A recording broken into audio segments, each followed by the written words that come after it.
Boom.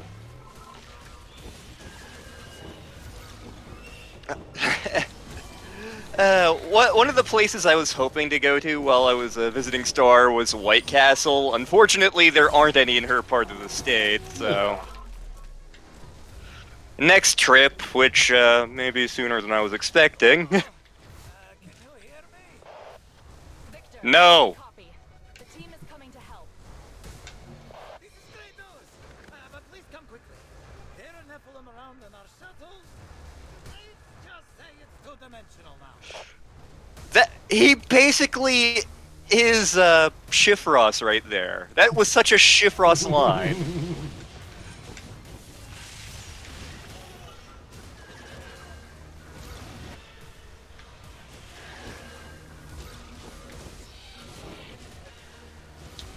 I've got nothing against Galahad, they're just the ranged attacks really are my thing.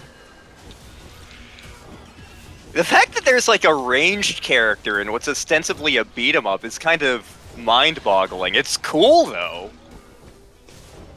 With a big ass gun. With a big ass gun. Kind of reminds me of God, I didn't watch much Gundam Seed, but you know the one I'm thinking of. The Buster? Yeah, yeah.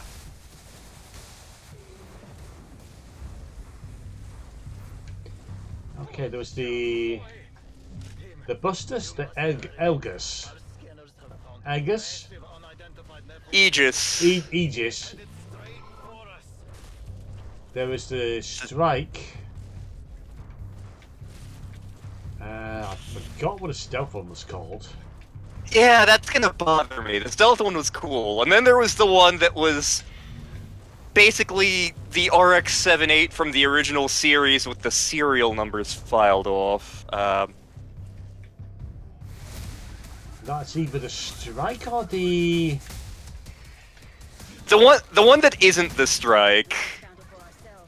is the one. Oh no! Oh no! Oh no! The guy who piloted it ended up getting a scar on his face. And that's about when I stopped watching the show. I made a mistake of watching the show all the way through. First half, it was just basically retelling of original Gundam.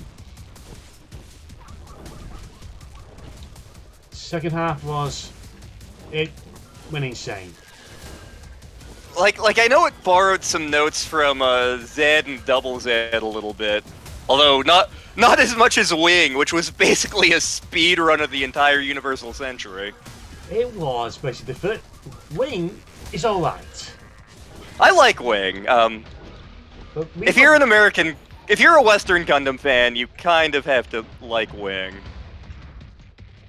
Having watched Wing some time ago, in the past 5 years or so, all the way through, and it's whoops. It came down to this, it replaced the same plot 3 times over.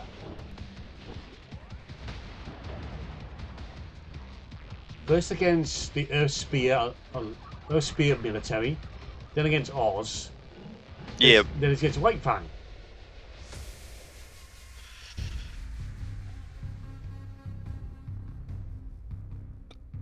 The one I'm an apologist for is G, just because G is so ridiculous. She is ridiculous and fun and a bit on the cultural and sensitive side, but what the hey. Yeah.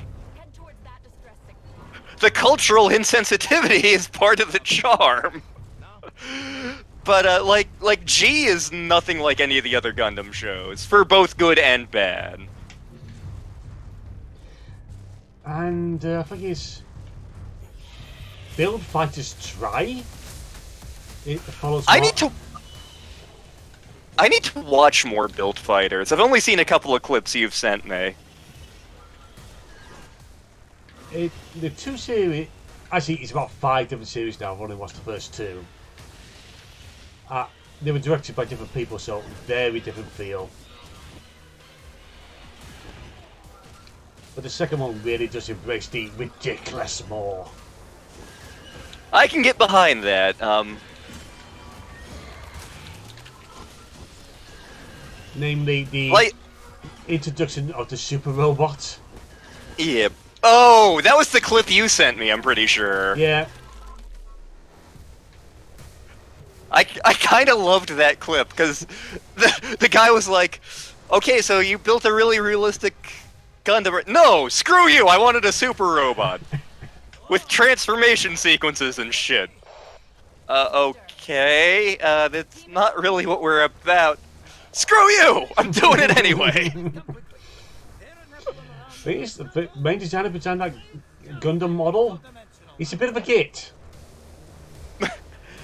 I used to collect a couple of Gundam models. I haven't in like 20 years, which hasn't stopped the internet from sending me ads of them, and occasionally I look at them and go like, that would be neat, and I'm like, oh wait, I probably shouldn't. I keep reminding myself, oh yes, I got a bit more of a disposable income now. I could buy a master grade and see how much I can massacre that. Let's see here, this model costs $100 and no.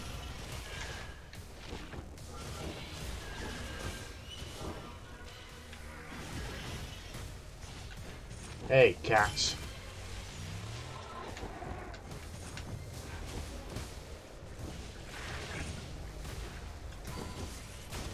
Ooh. Ah.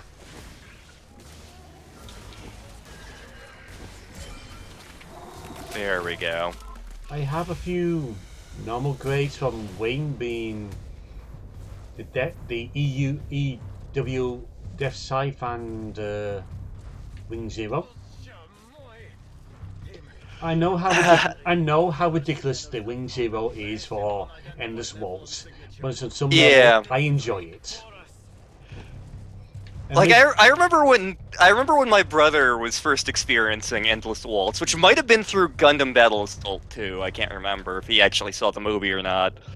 But he was like, "Why the hell does the robot have feathers?" Like, it's a cool design, but it really bothers me too.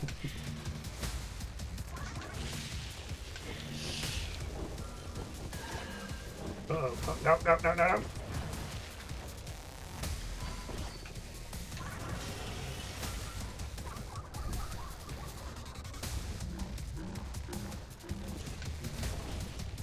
In particular, in the Waltz design for the Death Life, cleans up a design I didn't like about the original version, as in the double side blades. The double scythe did seem a little unnecessary to me. Mind you, the heavy arms were just basically having four Gatling cannons, which has to be ridiculously heavy. I unironically love the heavy arms custom from Endless Waltz, just because it's such an absurd amount of gun. What do? I cast gun numerous times. Yeah. Like, I look at the heavy arms custom, and I just get the sudden urge to be like, America. But it's a Japanese robot. Yeah, shut up. America. What was the American Gundam for Endless Waltz? For G Gundam? The surfboarding boxer Gundam with a revolver. It's a football player that turns into a boxer. It is the most American thing.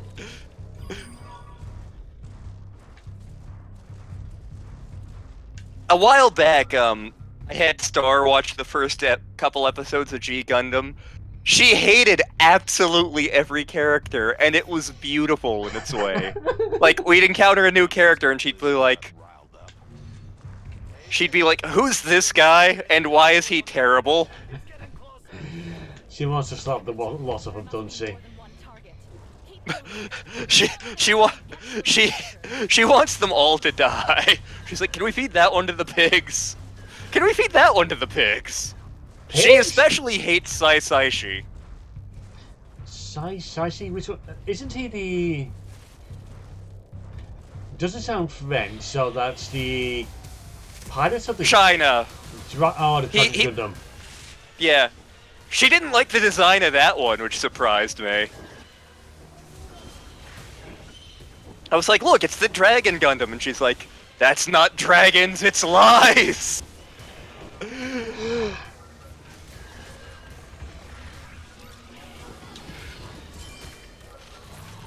Booped the snoot.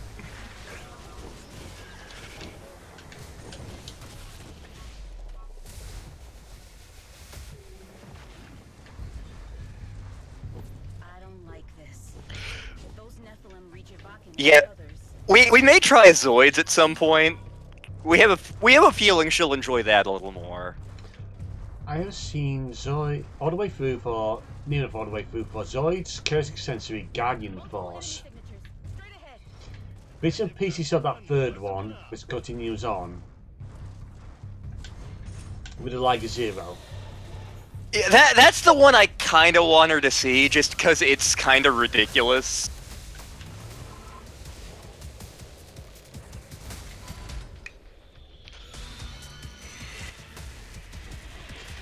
I've seen probably the darkest one being Zoid's Genesis. As far as I know, it never got a dub. I know Zoids kind of died out stateside, more or less. Granted, Gundam is only kind of a cult thing here, mostly. My intestines!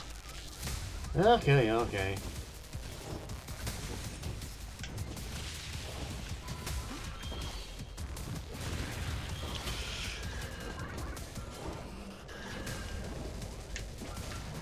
I just need his healing. Come on.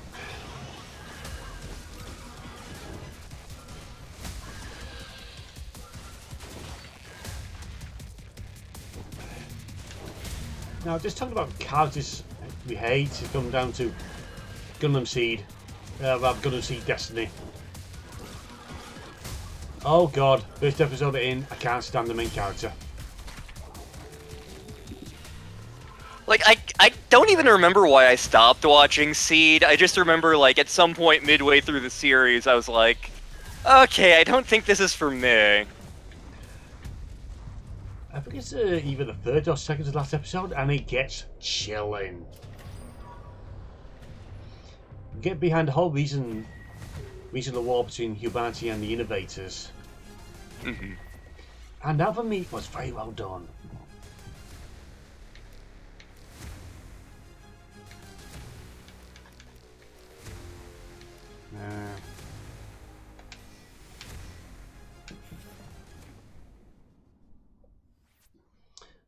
Gundam AIDS is... No, I said it before. First series, it's... First AIDS as such, it's just pretty much the original Gundam again. Mm-hmm. The middle age, the best they had out of it was, I think, Zeta, See? closest That's to. Tempest Galahad, the woman next to Aegis. Yeah. You were right about her necklace. Oh god, we got twins! Whoa, hey. Are you two lost? Do you know them? Do I know There are cute little mascots. Wandering a space station? No. Can't say There's that. a reviewer who basically referred to these two as Kennys. Okay, kids. Who wants an autograph? Protocol doesn't allow children in here. We should report this. Reports lead to paperwork, Jamila. It's right there in the name. And the Besides, what do I care if somebody... third brings their and kids final forward? age for Gundam I'm Age, involved in any of it this. felt the It's their longest, call. at the same time most drawn out, yet so quickly Wait, you have was kids? A boy. quickly resolved storylines, and it's frustrating. I'll show you. Hmm. Like, I even remember in Wing, there were some episodes where I was like, stop talking and blow some shit up. Granted, I was like 14 at the time, so... The Commander-in-Chief himself will be arriving to the station soon to oversee this. Of course, the plot is one of the big attractions of Gundam, just because The debriefing. it definitely goes out of its way not to glorify war. Oh yeah. I think it was Gundam Unicorn, which was my first touch on the Universal Century.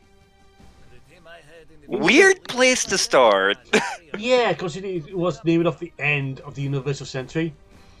Yeah. It was the 6th episode, We've long suspected episode that there are OVA, I think it was. more and more The very first Yeah. version. Could this be one?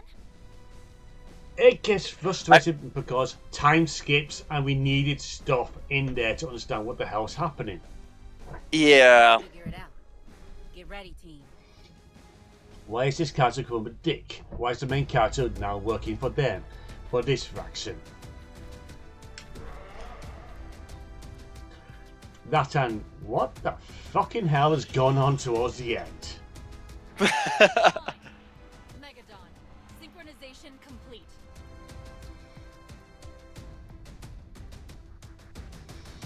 However, now it is as it got an actual OVA, with apparently years expanding on everything. I just can't be asked to watch it.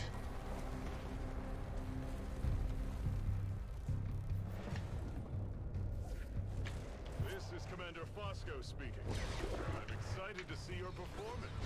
I know I won't be disappointed. I already hate this guy. Can I murder him? Be careful. The area is heavily ionized. He's the boss. Keep your wits about you. Can I murder him? If I murder him, you could become the boss. Why do people keep wanting to put me in charge of stuff? It's not a good idea. Would you rather I be in charge? Yes. Yeah. I love how you have to think about it. I probably regret that, but yes, I would rather you be in charge because then it's not me.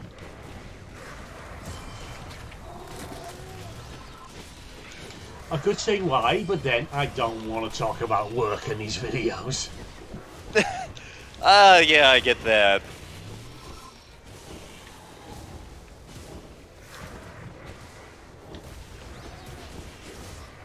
Incoming. Give me that second bar.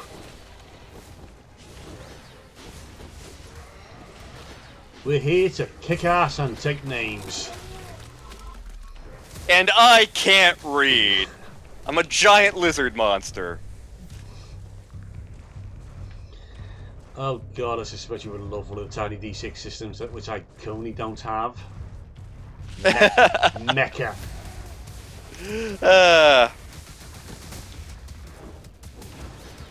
There's even rules for creating kaiju in there. Nice. So, in Battletech... yes, I'm bringing up Battletech, and you can't stop me. Nerd. But in the tabletop game, there are canonical rules for actual Transformers. It was part of an April Fool's product. Basically, what happens canonically is this one group from the Explorer Corps jumps into this one nebula, and they find all these planets with a whole bunch of weird things, such as Star Wars, Transformers, and the Justice League. What the And, hell? But the thing is, like, because of some odd properties of this nebula, the explorers can't actually leave. So these canonically exist, but have no impact on the setting.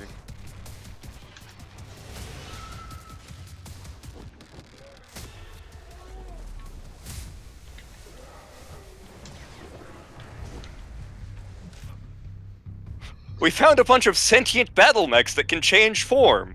It's really strange. There were two factions of them, and they're fighting over some power source. The Nephilim are adapting to the ionized environment. Oh god, now I just remembered that Megas XLR episode. Where basically they find the Decepticons. Oh god, that show was a work of genius and deserved to go on longer than it did.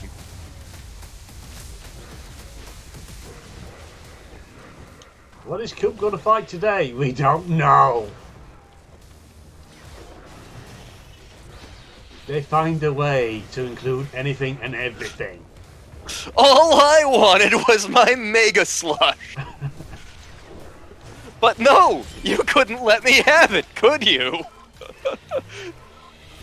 And then there was the Unicron standing for Scargill. Oh, God. And there's Coops just pressing the button. More weapons, more weapons. Every goddamn All weapon. the weapons!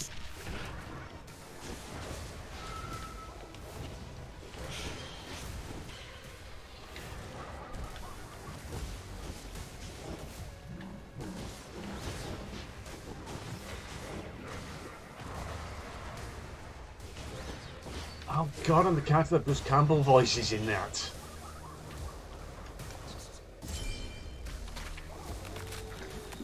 What is he? He's a giant floating head with tiny limbs. He was basically MODOK, except Bruce Campbell style. Yeah. Is someone recording this? This is good PR. Team, eliminate one last swarm, and we'll get ready for extraction. It's not gonna be that simple. Never is. Here, catch a train.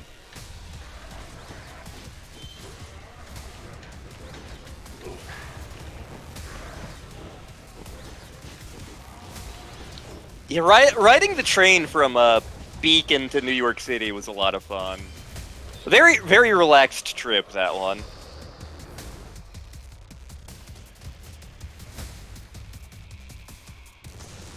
Super combo finish! Special beam cannon throws ahead.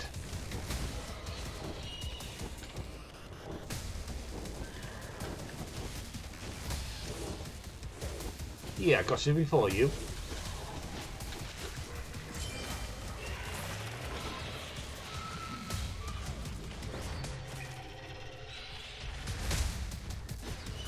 Volcano!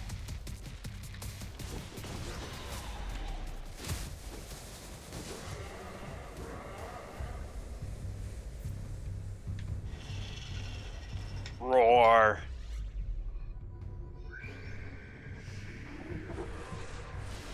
Behold, this is my booty. Look at my butt. Isn't it amazing? Yep.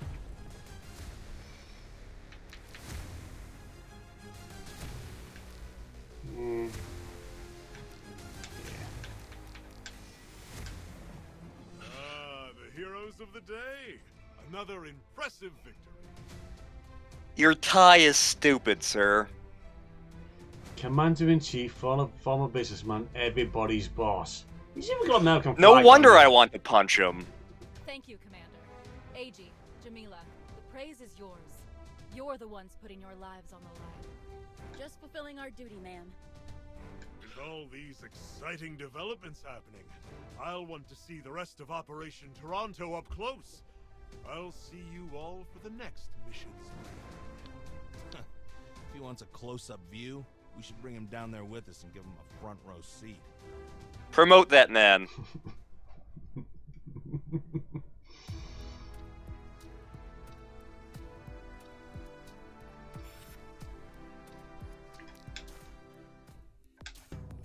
Dr. Ivakin, I'm here to install some of the DNA augments your team has prepared for Tempest. How do DNA augments work on a machine?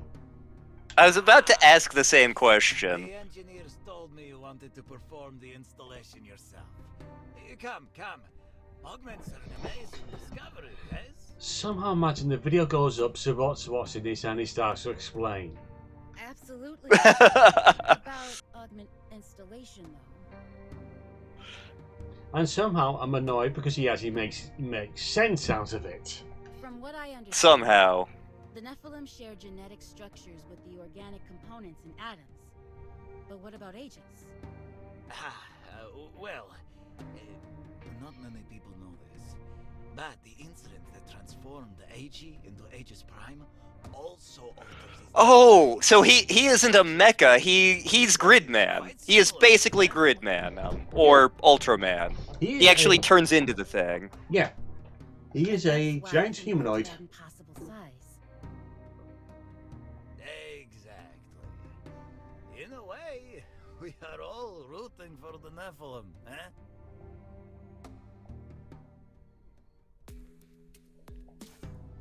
You look familiar. Aren't you that temp from the Brussels branch? No, Mr. Fosco. I was Professor Maki's aide before his disappearance. I've taken over his work on the Sunrise Archives. Oh, that's right. My mistake. You two look very similar. We're twins. Anyways, you know, I've never really understood the point of these archives. How exactly does this place help? Are you stupid, sir? Okay, go to the board and write on the board 500 times. Those who do not learn of the past are doomed to repeat it. It was Professor Maki's belief, and mine as well, that the answers to the future lie in the past. Oh god, Professor Maki's a Goliath Scorpion. No one's gonna get that reference. Nerd. Nephilim's origins might help us devise a solution to ending their invasion. Sort of like finding a plug to a drain. Wow, what a swell concept. Very interesting. Swell. That's what you're going with. I'm going for the belief he did not understand a bloody word of that. You're welcome. Me? I've always been more of a forward thinker. There's no room in the past for the future, dear. The way to deal with the Nephilim is by developing weapons that We're going to build the biggest robots we can and keep throwing them at them until one of the problems is gone. Yap. I'll let you get back to your To fight monsters, Claire we seems to met think this place monsters. is useful, and I suppose I trust her judgment. Good afternoon. Can we feed that guy to the pigs? No, to give the pigs indigestion. Take Toronto back.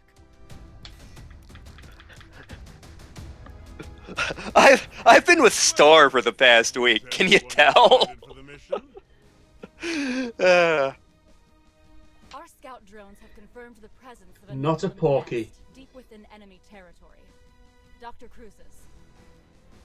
It seems that the underground tendrils the Nephilim come out of are connected to the Wasn't Dr. Crucis the head of the Assassins Guild in one of the Discworld books?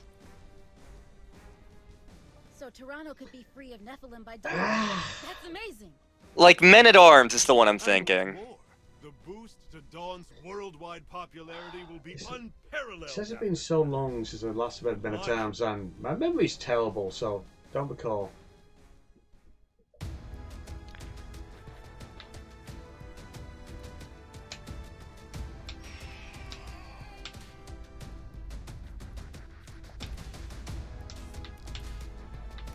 I'm still really enjoying being a Godzilla, so I may stick with that.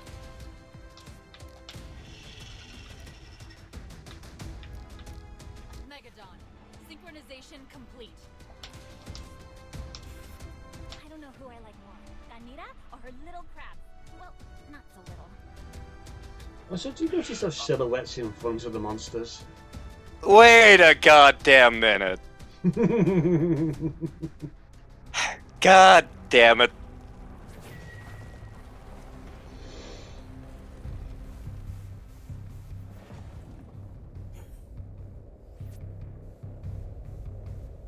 Right, Okay. Power modes.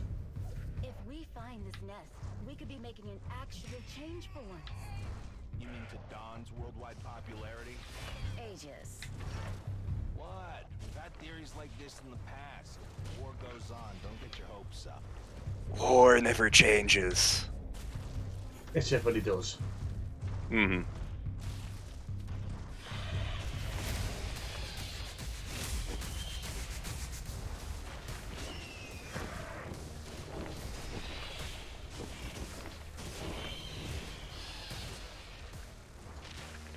Get over here.